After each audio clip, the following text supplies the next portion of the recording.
everyone's like, the dollar's in decline. It's like, nope, this means the dollar is actually quite ascendant. This will actually dramatically drive dollar hegemony and like the dollar as the most important currency in the world. More or less. Is it no or is it yes? We'll debate the text that's best when we get more or less. Dave and Britt plus Sam and Jess. Put it all right to the test. More or less. Welcome to this week's More or Less. Just with the less and a very special guest. It's less Anatoly. It could be a whole new podcast. Wonderful. Sam, do you want to introduce our very special guest? So we lost Dave and Britt. We don't know where they are. But yeah, so it's great to have Toly here. Toly is a great human, a great commenter on all things tech. And for those who don't know, which I would hope is the small minority of our listeners, also importantly, the founder of Solana. So, you know, there's a lot going on in the crypto world. Has a very exciting phone coming out in August. It's been working on, which is exciting. So it's been a quiet couple years, Anatoly. Nothing going on. Nothing going on at all. Anyway, thanks for joining us. As you know, we just bullshit on this about the state of tech. And, you know, from Twitter, I know you're a great bullshitter among many other things. So good to have you.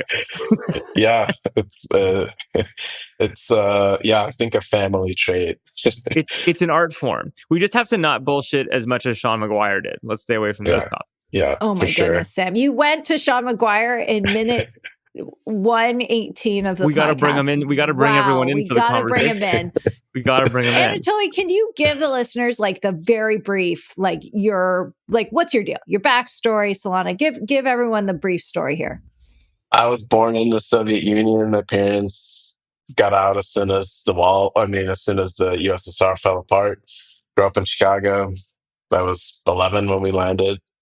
So I got to see Michael Jordan at his prime in Chicago as a kid. So totally fully absorbed kind of the 90s growing up there, and went to school in Illinois, studied computer science. Ended up at Qualcomm during the kind of phone revolution. So 2004-ish till 2015 or something like that. So I got to build every phone you can imagine under the sun, worked on every OS that was ever used in mobile, and had how I started Solana is I had 2 coffees and a beer in Cafe Soleil in San Francisco, and it didn't sit with me. I was up till 4 a.m. I had this eureka moment.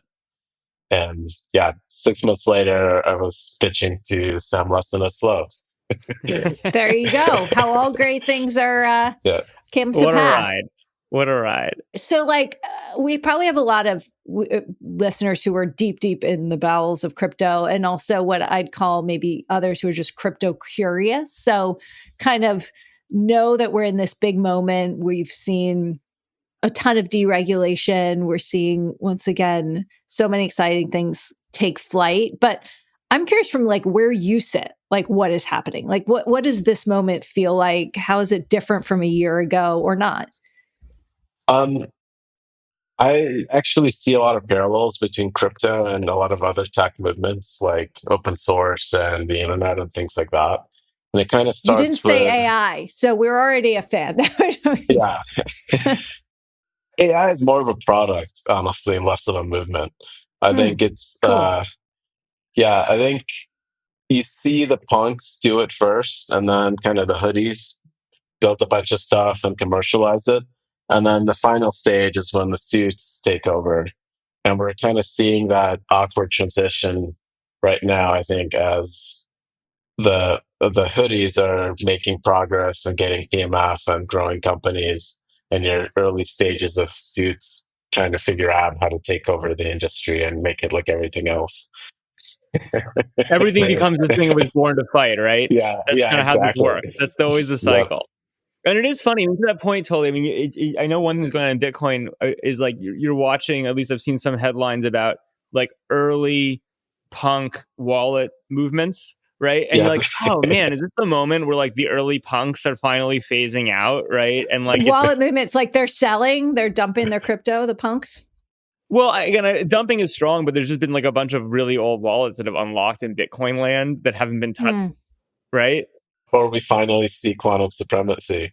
Well, I mean, that would be really scary, wouldn't it? No, it would be awesome. It means we're on the verge of like Kardashev level 1 civilization in terms of information processing. Fair, but it's going to be pretty chaotic transition once we hit Yeah. that point. Yeah. So the suits who are coming in, are these like, we've written a lot of the information about like all these, hedge funds and just more traditional asset managers that have all sorts of products? Or are you talking more about sort of co-opting the underlying technology and blockchain or? There's a clear product that works really well. It's stablecoins. Mhm. It's programmable money. They're great. And when they're paired with like a real asset in the back end, like treasuries, it's fantastic. It's just really subverts basically a bunch of fintech craft that's been built since World War II on top of fax machines. And Why is that the case in the US? So I get the value of stablecoins outside of the US. I don't quite understand what the play inside the US is. it doesn't matter. Like the Okay. world is so big that if everybody wants US dollars, and if the programmable US dollar is Tether or Circle or whatever, they'll use it, and then US has no choice but to accept them because the economy is so big right now. The global economy is so big, and US is a big part of it. It'll effectively kind of switch to it. And normal people are not going to switch from credit cards because it's just kind of entrenched. But the way Visa deals with like banks, I think is going to change because they don't have to care about banks as much anymore. They can actually just do everything in stable coins. Well, and but it is an interesting thing, right? Because you look at like the kind of the suits coming in, and this happens in lots of industries. It's just to your point, it happens over and over again, where like the suits basically take the new technology, ingest it in some way, shape, or form, in some ways subsume it, and it kind of all just like disappears into like the infrastructure layer to some degree, and like business continues, right? And so I guess the question for me is like, you've had people like Jamie Dimon over the years be like a real punk about, Bitcoin or whatever. It seems inevitable that JP Morgan will let you hold Bitcoin inside. It seems inevitable that like the 16,000th versions of Zelle will also use stables in some form. But I'm kind of curious, like, how explicit do you think it'll end up being versus just like everyone's using this stuff and no one knows, if that makes sense? Well, you can't use Bitcoin. You can just hold it. Fair. and this is like the weird part is kind of, if that works and banks actually let people hold Bitcoin and it starts happening at scale, then we are seeing this weird thing that's kind of hard to predict. It's like a form of digital gold. It's just really weird and irrational to talk about. I have no, if you read The Intelligent Investor, or you actually try to think things from first principles, there's no way to put a discount cash flow model on Bitcoin or gold for that matter. So people value these things because of fear, right? They think that their local environment's going to collapse, and when they pack their bags and leave the crumbling USSR, they can bring something along with them to start a new life. Yeah. Maybe that's gold, maybe that's Bitcoin or whatever. Maybe that's a watch up the butt, Yeah. Like, there you go. yeah. That is the only rational explanation can kind of derive from all of this stuff. It's kind of like insurance at its best. It's weird if it actually ends up being like part of somebody's like hedge strategy, like gold. I think that is, if that happens, then this whole crypto experiment is effectively won, whatever you want to call push you it. on that. Like, we already, again, I don't want to go in total circles on this because this is like a never-ending conversation, but it's like so many stocks are already just meme community things. Like, and so I guess the question for me is like, the other way to look at like Bitcoin, it's not like, I mean, gold is ultimately like a meme as well, but like that really what you're doing is just meme investing, right? In a lot of ways. And that, for better or worse, like fancy investors don't like that because you're supposed to value things on DCF. But a lot of these like community currencies or how people store value is already just memes, whether it's Tesla or whatever else. So like, what's the difference? The difference is that it's trillions of dollars and it's a global scale. So it's a big meme. Yeah, it's a really big meme. What does that say about humanity? You know, Well, it's like what it says about humanity is that we store value over time and transport it in time in ideas, right? We store it in kind Yeah. of, which is obviously, a pretty abstract concept. But, I kind of guess the question for me to make it more practical is contrast that a little bit. Like one thing you've said to me many times, which is I think both in jest and seriously, is that in some ways, if you think about like the value of Solana, right, where there's transactions happening on top of whatever, it's kind of like the background radiation of the universe, right? Which is just, and like, so, but there are cash flows associated with it, right? Like Yeah. things are like, so like, talk to me about like, it's not all just crypto, right? There's like these different narratives of like where crypto derives value and like what the system looks like. And how do you think about those things as different? So the Bitcoin is so abstract that I cannot rationally value it. So I don't consider it an engineering problem. There's no amount of work I can put in. All my, Illinois computer science education isn't going to help me here. So Solana is not Bitcoin, or is trying to do something that is, I think, easier to understand. It's just a dumb information message bus. People need to send messages that have value associated with them. Like, I want to sell a coin, whether it's Bitcoin for USDC or something like that. I want to make a trade. That's a bit of information. So you post it, and then that offer is valuable for whoever wants to be the first to match against it. And because only one person can match against any offer, there's now an economic opportunity to be first, and you'll pay a priority fee to be first.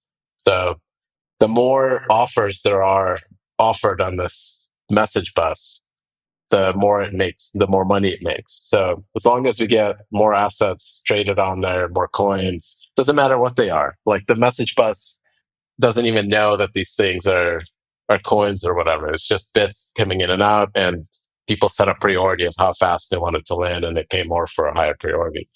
Yep. So it's kind of like if it's like a pipeline. It's like an oil pipeline. That's it. Yeah. It's no different. It's no different than email from a like abstract point of view. And because, like you can think of, we're blessed in a world that keeps getting wealthier. So the more access capital people have, the more they spend it on frivolous things. And people spend it on meme coins. They want to buy and sell meme coins. They think, it's funny that there's a meme coin of Biden as called Bowden that is making fun of him. Sam has a lot. Sam, what's your current temperature on meme coins? Where are you in the? I think they're super interesting. Totally knows this over the last like year of like, I've experimented with a bunch of meme coins and ideas around it. The thing that has been interesting for me, and this kind of speaks to the Solana ecosystem where things are, is I always like tinkering with things. You start to figure out what works and doesn't work and like what's obviously missing, right? So, because I've been playing with meme coins, first, we worked on this thing, Rosta, which is basically just like a really simple voting platform so you can vote your tokens, right? And it's like, how does this not exist? It I exists. have a really stupid question. Are meme coins built on Solana? Yeah. Yeah. Okay. Are like all meme coins, most meme coins? Well, No. At this point, most, but I think Ethereum has probably the most valuable ones. But by sheer number of launches per day, I think it's like was peak over 100,000 per day. I think it may be like 20 to 50,000 right now. So we're down, to half or less of the peak, But it's just, but still very elevated. Yeah. Well, it's also just like the question is, there's so many ways to look at it, right? In terms of like what the peak is, or what the excitement is, and who's involved, and it costs 20 cents to like create a meme coin because it is just sending a message, right? So it's just sending a few bits of data. So because it's so cheap to create this, there's like a lot of people trying to create this to catch attention. Because whatever meme coin does happen to catch attention, the volumes are staggering.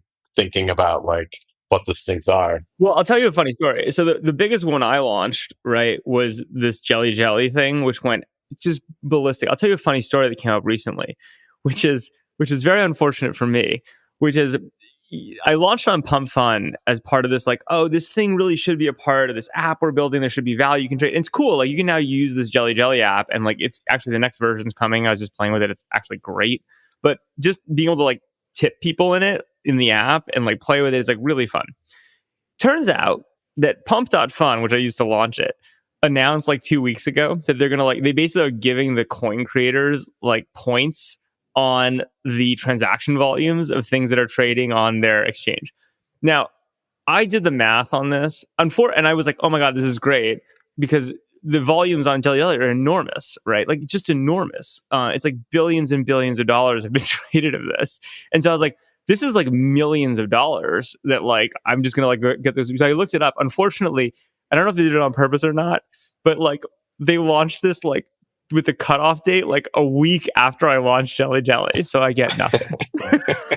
Oh, you almost had him, Sam.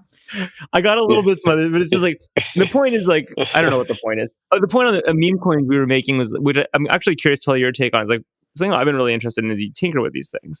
The launch platforms exist. There's excitement around them. When you start thinking of these consumer products and communities and memes you want to drive, there's all this like pretty basic infrastructure that's like shockingly bad or doesn't exist yet, right? And so it's like, hey, I have like Jet A. I want to like let people vote their coins, and it's like, it's technically doable. It's pretty hard to do.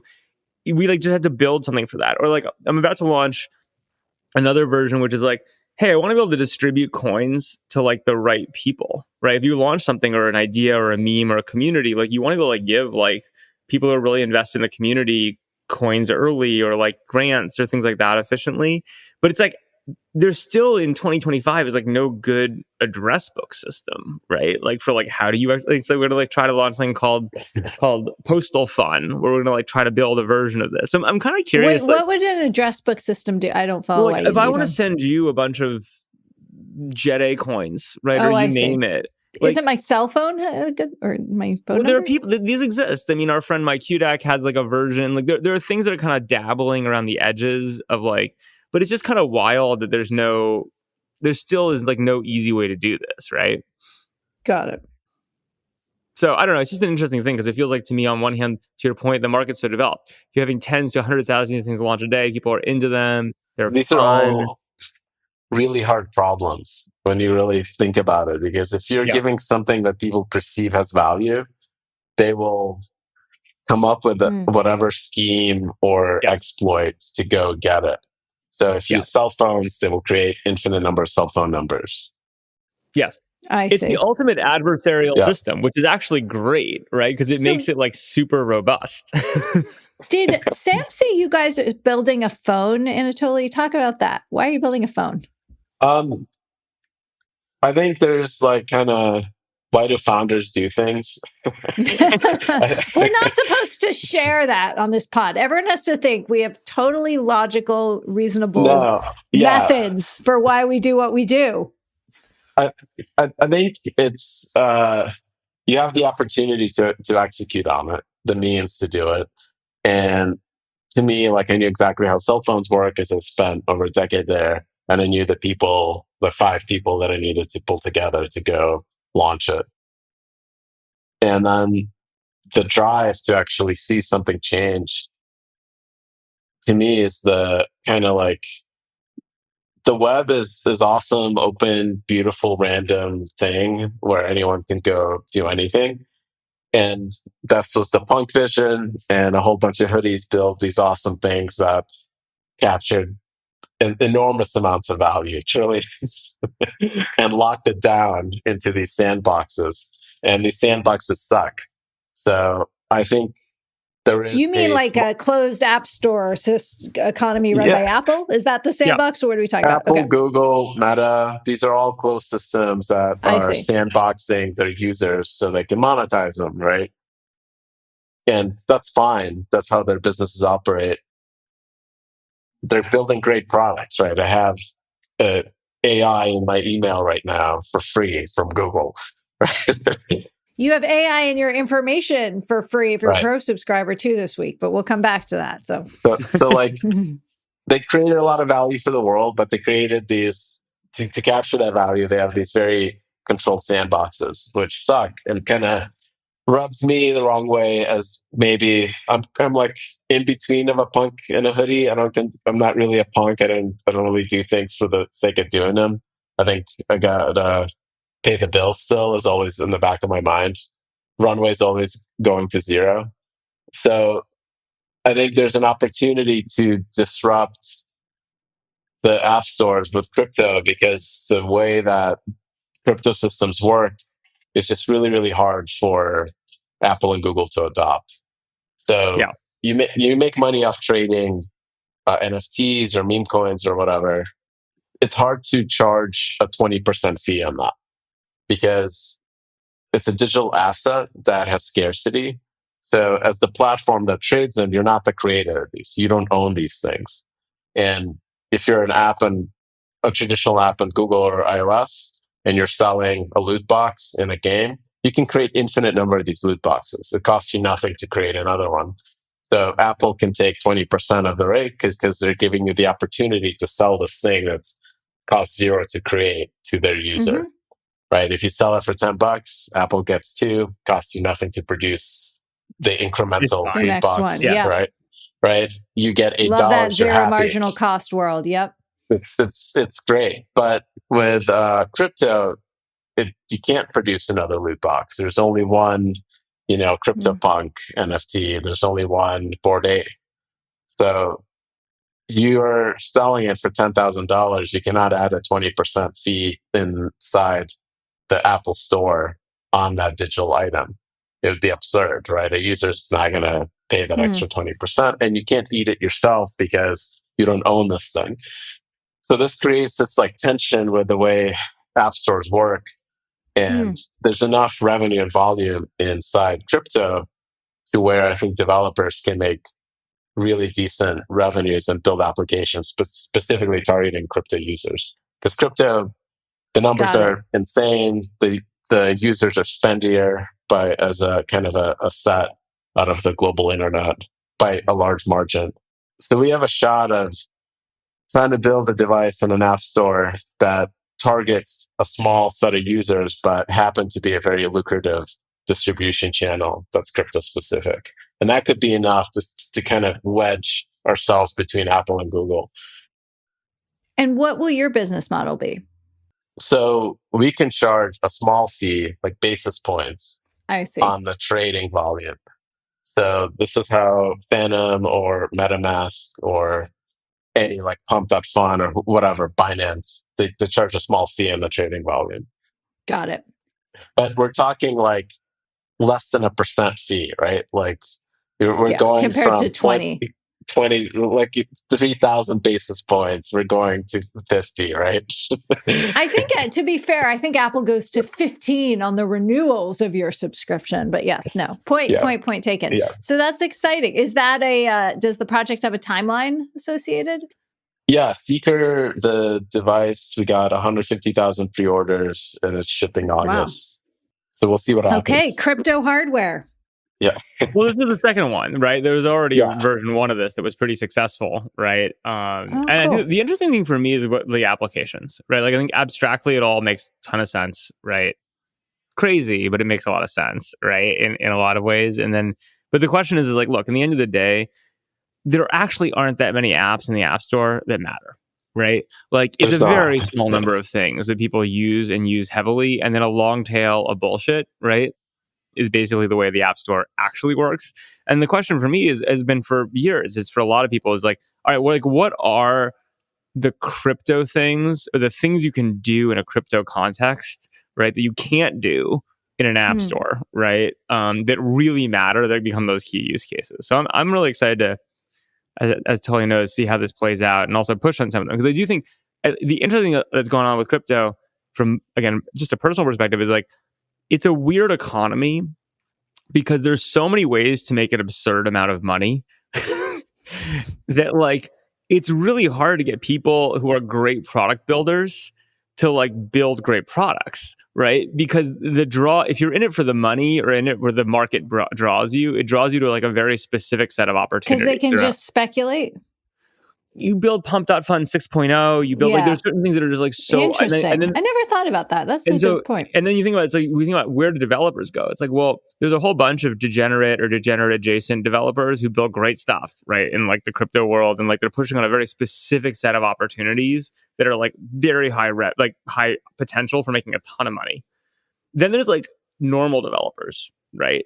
And like so many normal developers don't bias towards crypto because their mom said it wasn't cool or because like they're really into AI. But like the developer, like where developer attention goes based on like skills and abilities is just like a very interesting problem set. And to me, this question of like who's going to be the set of great designers, engineers, builders that build like more normal but necessary crypto companies, if that makes sense, right? Is like a really interesting, like, we to solve that, Sam, you raised an interesting point. Like, you think the financial incentives have to change to have talent drawn to not that? necessarily, because it's just like, there's the financial, incentives rule everything in the world, right? Which is partially why like crypto is so interesting, is because it's like this pure set of incentives, right? In like a bunch of ways played out at global scale. And there's just a set, I mean, this has been my experience, is like there's a bunch of things that are like, they're almost just like shared needed infrastructure, right? But not necessarily the best possible business in crypto that like, I wonder how it gets built, right? Or like the question is who builds it? What do you think, Anatoly? I don't know if normal people want crypto. This is like the big unknown. I think there is just a set of users that are kind of heavy users, and that might be a limited. That's not going to be 8 billion people. I don't know how big that set is, but it could be like 100 million, right? Now that sounds like a small fraction of 8 billion, but because they're so spendy, it is a huge user base that I think you can use to build your initial kind of go-to-market app that makes money, but then you have to go do something else. Like Pump is going to try to build like a streaming service.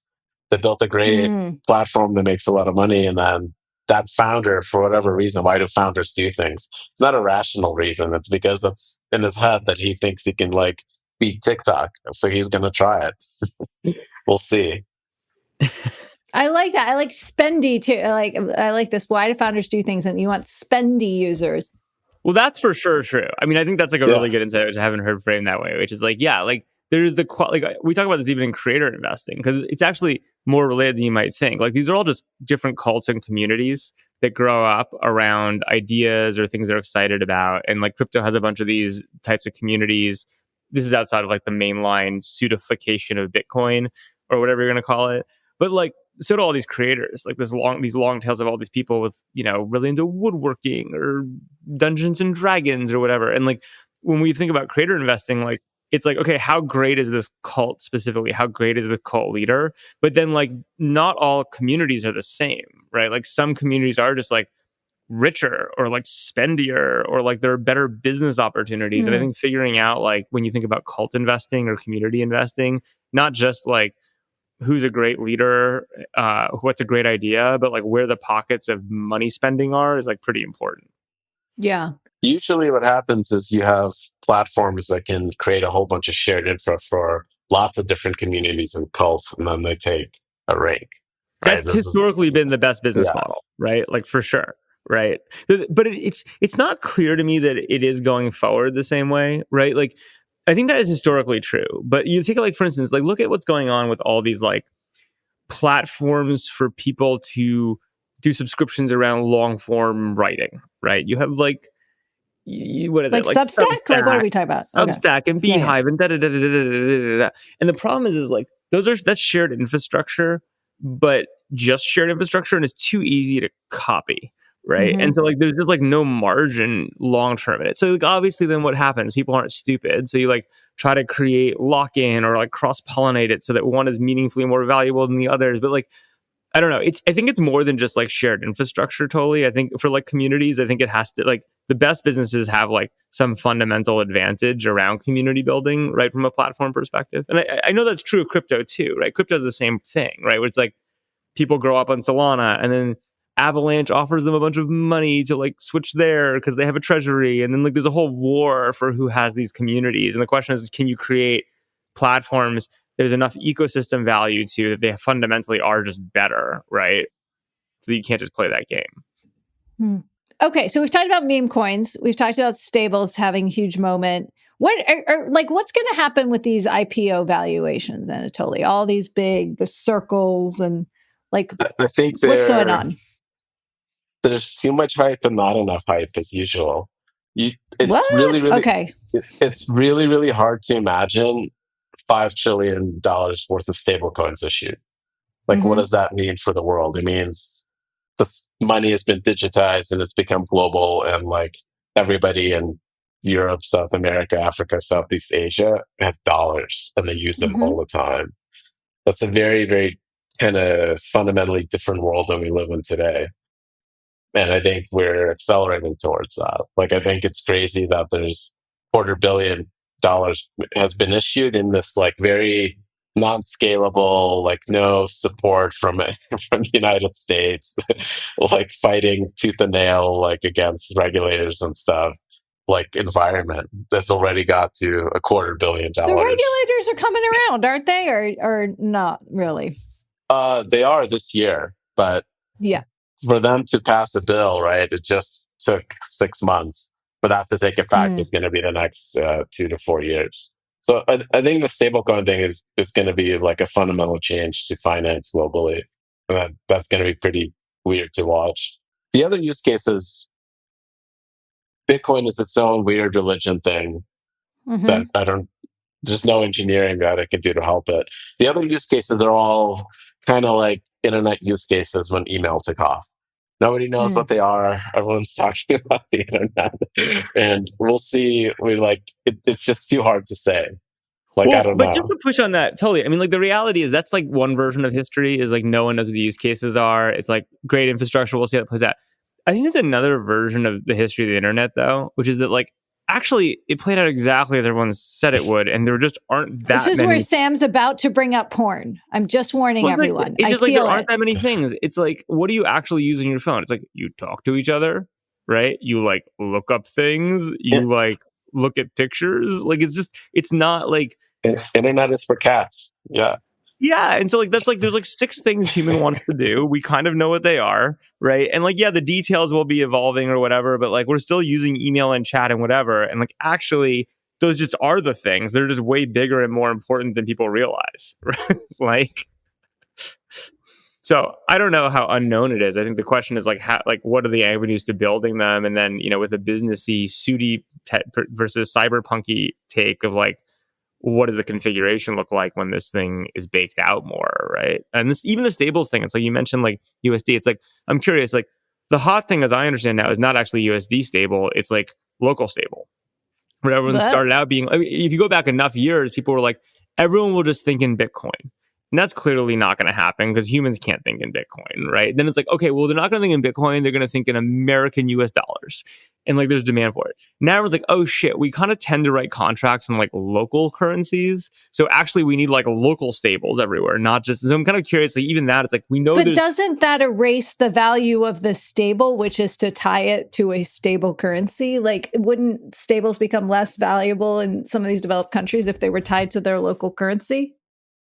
No, I mean, we've seen very little demand for even just euros.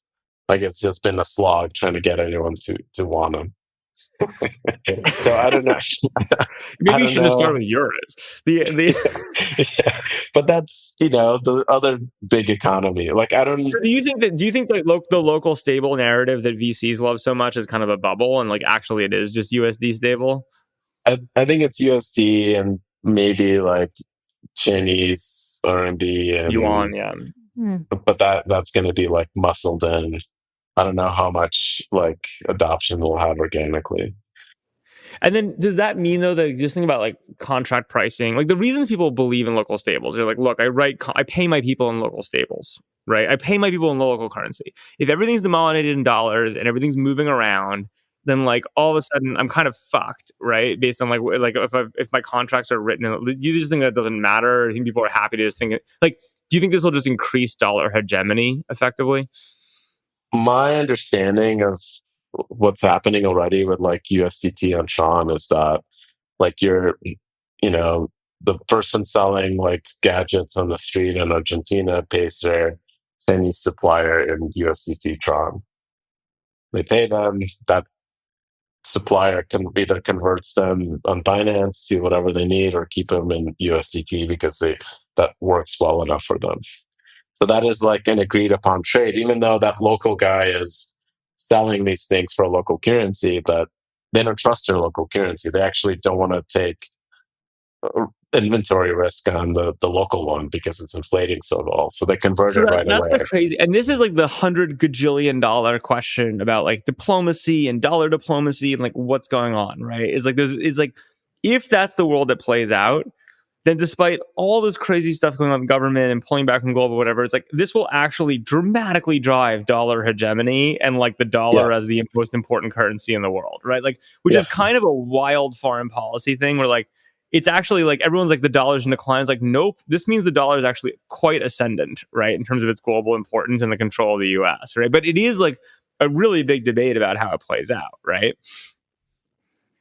But your version of the world's like very good for the US, for instance. Yeah.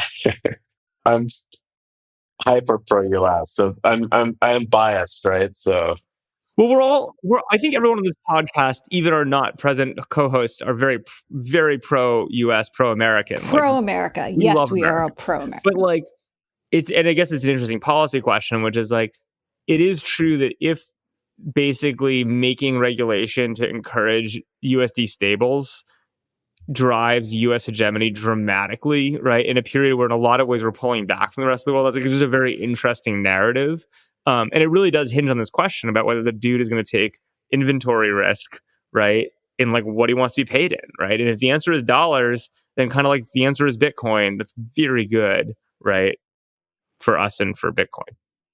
Okay, so it's 2 years from now, Anatoly. You can you can respond to Sam too, but you also it's 2 years from now. What is different about the world of crypto? We're having this conversation. What's different about our conversation? I think there is $1 trillion worth of stablecoins issued.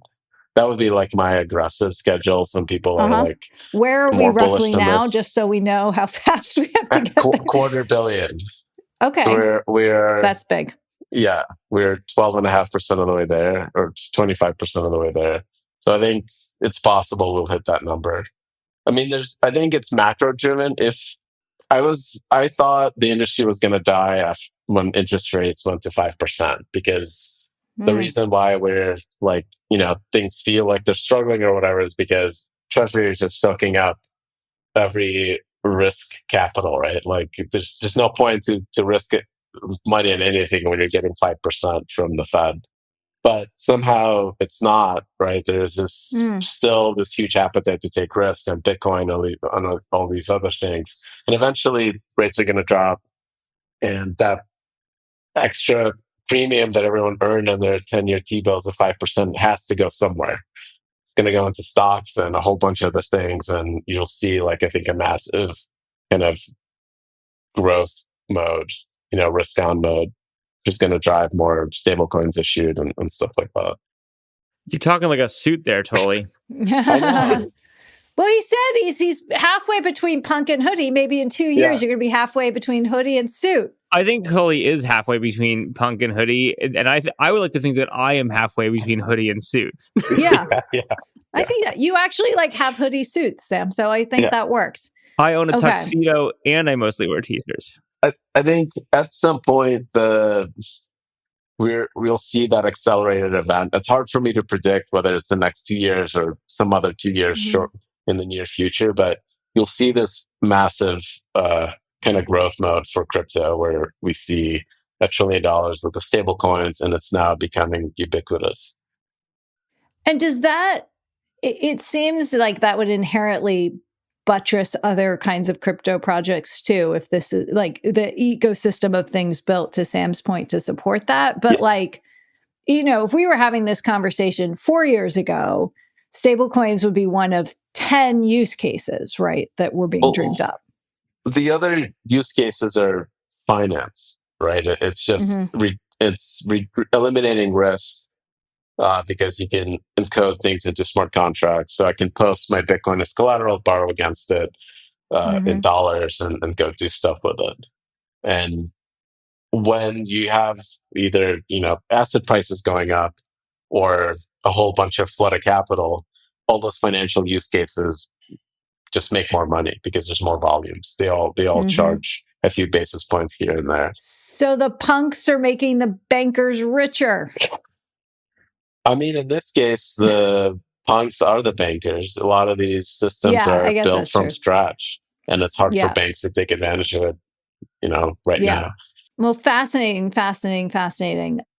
Let's just quickly breeze through some of the other big headlines of the, I would say week, but actually like day. I don't know, Anatoly, what What do you your got, views on Tess? some of the mayhem, but we've got Linda Yaccarino out at X. I'm surprised she lasts so long. The question is like, is her reputation rehabable? Yes. Is she That's just the word. done, or is she going to go run something else? Linda Yaccarino is and I mean this admiringly, a master networker. She has a legion of people, clients, journalists, industry people who deeply support her and that she really cultivates. And so I actually would say I think she's got a bright future in whatever she wants to do. But what will it be? Like, She's going to go to like a huge ad agency and like run it or something. Sounds awful. It's not what you would want to do. But I don't know. Anatoly, have you been following this obviously happens on the heels of Grok's. Totally loves Twitter. He probably knows all about Linda. Yeah. So tell us, like, broadly, Grok went crazy, became very, very anti-Semitic. Elon kind of brushed it under the rug. Like, what's your take on where we are in that cycle? Or is this just another Elon whirlpool we can sort of ignore? This is just the internet. There's always terrible people are saying terrible things on the internet. It's just kind of part of life. I think by the way, that is one of the core use cases for the internet. Like we talk about like things you knew about 20 years ago, saying terrible things is like really high up on that list. Yeah. Trying to force that thing to have a cost is a use case for crypto. And people are going to be trying to do that prevent it with coins. I think these are kind of growing pains for AI systems that have public access. Like it's just, Sam has built systems that have untrusted user inputs. As soon as you build one of these, people will do the worst possible thing just, for fun, for whatever. So I think it's kind of, I'm surprised Grok hasn't said something way worse, actually. From my yeah. It's shockingly well managed. Yeah. And do we just become immune to it then? Is that the right like public response? Yeah. I mean, this is my favorite. There's all these funny memes of like, have you seen these? Like, there's like always these funny memes of like the person who runs like Iran's defense Twitter account who forgot to log out of like the Katy Perry page he also runs and like tweet as like Iran's defense of like Katy Perry or something, and like it's like it's all like I just think that's like people a generation ago, even 10 years ago, are like, what's going to happen with AI? It's like someone's going to make it look like Barack Obama said something and like everyone's going to believe it. And it's going to be, it's like, no, it's still really bad, but we're just going to like assume that nothing is real, right? Because it's like, that's kind of the thing we're being taught, right? Is it's all I love that example, Sam, by the way, because like the amount of ink and hand wringing, especially from news orgs about like, what are we going to do when there's an Obama fake? It was just like one of these things that you would think the world ended. And now like no we one's just gonna all believe kind of, it. Come on. We just kind of like don't believe and we're all laughing at like, it was at some funeral where there was a Trump and Obama were next to each other. And there's all these great AI memes about what they were discussing on the golf course or whatever. And you're just like, yeah, I'm glad someone made this. So, well, but the thing is, there is a cost to it. It's just people got what the cost is wrong. The cost is you can't believe anything anymore. And like, that's actually quite damaging, right? Is like, in a lot of ways, but it just, that is actually the normal though. Yeah, that is. I mean, this is the thing is like, I think enter news organizations. They were classically co-opted, right, by the state. That is like Well, the many have been normal. co-opted by many different things. Yes, I'll Well, have I to just agree think with there was that. like But basically the big lie has always been like with citizen journalism, right? And like this idea that truth could come from anywhere. And it's because basically we got super lazy in the last 100 years because there was this brief moment in time where it was really hard to fake things, but really easy to capture them. Right. So it's like, so that like recordings of voices or photos, again, hard to fake well, easy for anyone to capture. So there's like this 100-year window, maybe not even, maybe 50 years, where everyone's like, oh my God, like everyone's a journalist because they have a camera.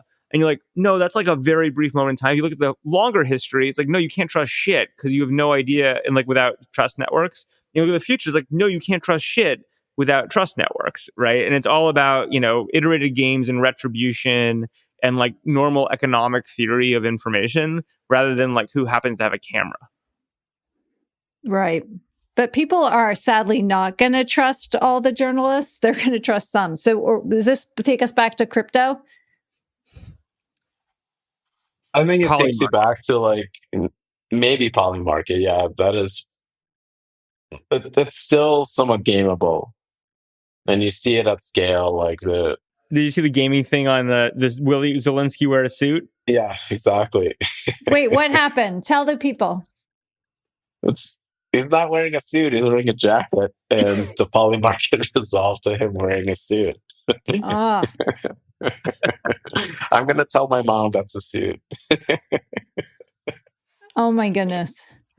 Okay, so the internet is crazy and we all accept it, but there is a great cost to society. There's also like, I guess we do have to bring up Sean McGuire, the Sequoia partner who has had a hot week after making some comments about Mandani, and now there are calling him an Islamist, I believe, although I should look it up directly if I'm going to quote it.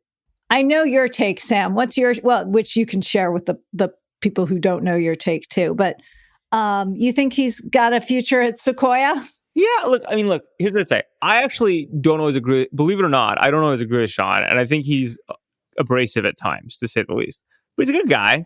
I think, he's got good takes in a lot of places. And I think most importantly, like, it's the internet. I believe in free speech. I don't like, I think it's like people can be mad at him, but like, I don't know. I'm like pro free speech and pro Sean. Can I ask a question? I want to totally take, like, why does Sean McGuire have to say this? I know you're a professional shit poster and very good at it, but there's Well, so nothing like many. some. We're in real company here. I'm not Okay, sure we're in real I'm at the company. same level. I'm surrounded by two professional shit posters, but like, my first reaction was like, why Sean McGuire? Like, why? Like, you don't need to be here, and you have plenty of other ways to get attention. He likes attacking the information when we ask him for comment, but we don't give him enough time for comment, and then he makes a whole shtick out. Right? He knows how to get attention. Why? This actually, I think, ties back to the discussion about like the quality of information on the internet. I think intelligent people have this like need to understand the world, so they try to maximize the amount of information they absorb, and they also, because they're intelligent, have an opinion on everything. Yeah. So Sure there's this incentive as like not even like a malicious incentive, just the algorithm wants to keep you attention to sell you more ads. It'll give you the stuff that will keep you engaged, and you'll get overwhelmed by a particular set of information that you're seeing. If you thought Steph Curry sucks, then the internet can give you an infinite roll of Steph Curry missing 3-pointers, right? But then you'll have a totally bizarre view of his actual skill level. So I think people crash out because they're way too plugged in, and they don't check themselves against the real world. Yeah, I think that's right. And I think one of the interesting things, I always like to point out about this is I do think this is a particularly zero marginal cost global internet phenomenon. Because if you think about in a physical community, pre-internet, pre-technology, you got to live with the same people that are around you your whole life, right? It's an iterative game. You have to make compromises. You have to kind of like take it all in. You have to be fairly balanced. And that's actually your community. Like you have meaning, you're the best basketball player in the local community, whatever it is. You have purpose, you have place, it's grounded, it's diverse. The problem with the internet and the economics of internet is that the best strategy is to always be more extreme, right? And the way, like, because what happens is any extreme you pick, eventually, that with so many people online, there are too many people in it, and you lose a sense of purpose and place. So that forces you to go even crazier to like reestablish a right-sized community in a frictionless global environment. And I think that's, you just see that everywhere. You just accept that as like the physics of the internet. I think to Toli's point, you know, one of the best ways to get information or like learn things is to post random shit on the web and let people correct you. Because people will spend an infinite amount of effort Oh my correcting. God. And then we're training all the AIs with this. Well, Eek, it's like, okay. I do this all the time. It's like you post, I love posting half ideas because I don't mind the hate and I don't mind people telling, I'm like, that gene is off in me, but I learn so much because like people are desperate to correct me. Right. And so like, I do think like there's just like a whole How do different. you know who to trust in the opinions that of people you just, Oh, I if you don't. know them, you don't. Yeah. It's the unwashed masses, but you can kind of filter through the idea. Okay. Well, this has brought us to a very interesting place.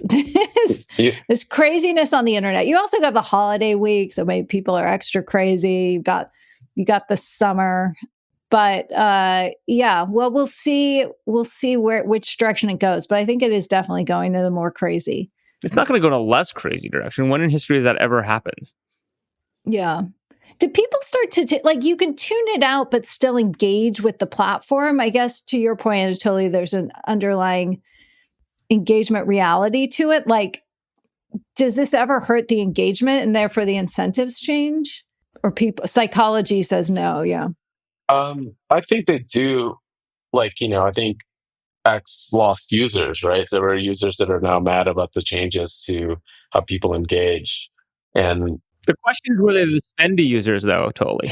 I think my X usage has gone up. Like, I don't know this, but I feel like it has. Mine has. But like, I think that what sucks is the only innovation in this over the last like decade is like basically a centralized closed source algorithm that feeds you a specific set of information, and you don't have user engagement. That's kind of a very sad outcome. Like I think that sucks more so than people saying bad things on the internet. Yeah. Okay. But it is the suit answer. I mean, this is the question of like the fundamental like cyberpunk versus like utopian early internet visionaries versus like the suits. Is like it just turns out the best way to make money, right, is to have a closed algorithm and drive a lot of engagement, right? And so like I don't know, like so then all the punks are like pissed about it, but it's kind of like, well then invent something better, punks. Like that's your only move, right? Are the punk? This is going to be our last question because we've got to wrap. But how do the punks feel about what's happening in crypto? Like, are the punks pissed, or are they just too rich to care? I don't know. That's a good question. I think there's the punks that got mad left, and then their opinion doesn't matter anymore. I think that this is why like the web kind of changed, and nobody remembers the pre-Facebook web. Because the people that really cared about that side just left. And the years of open closed algorithm debate. Yeah. Well, it's also like the years of open. It's also interesting though. So the years of open closed algorithm debate actually got answered by not even the suits, but like the moms who got all upset about privacy, right? Because like the problem is that openness and privacy do not mix, right? And so like you ended up with like this side faction of moms who were like very worried about privacy. And like, the fancy journalists who like ended up siding with the closed people, right? For that, right? And that just ended that conversation. The moms or the fancy? I think you're just it's looking both. at me. It's like the liberal glitterati and moms all went super pro privacy, right? And because they went super pro privacy and scare tactics around the internet, that kind of forced you towards closed, right? Fascinating. But those people aren't powerful anymore. Privacy is not a thing anymore. But the problem is kind of like the thing with Twitter is like, a generation ago, because everyone cared what the New York Times said and loved to tell the New York Times, like they got all up in arms about it. So it sounded very loud, even if it wasn't that many people. Yeah. Okay. Well, friends, we covered a lot of territory here. First of all, thanks for coming on and bullshitting with us. Thank you for coming on. I learned a lot. We gave people a 2-year prediction of $1 trillion in stablecoins. So That's bold. We like bold proclamations here on More or Less.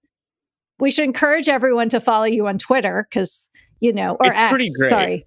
That's where the action is. I enjoy Totally on the internet. That's great. We need to leave room for enjoyment. And wonderful. Well, a big thanks to our listeners and our back channel for keeping the news and conversation flowing. I did mention it too, but if you are a subscriber to the information, we did launch a deep research AI product this week. It's Check actually it out. quite good. Thank you, Sam. Yeah. My favorite thing is you can save. I thought I set up to 5 queries, but we launched with 10. So I don't know how this is happening, but It's free. It's a zero marginal cost thing. I wouldn't there's stress these about things called tokens I don't think are free, but they're pretty cheap.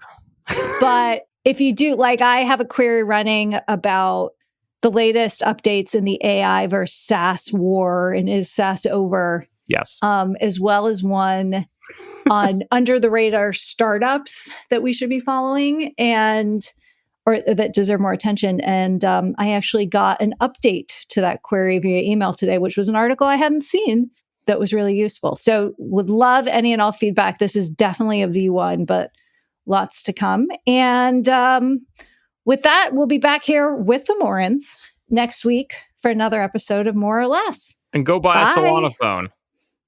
Go buy a Solana phone. Go to Love it. solanamobile.com, buy a Seeker. SolanaMobile.com. Sam probably has 6.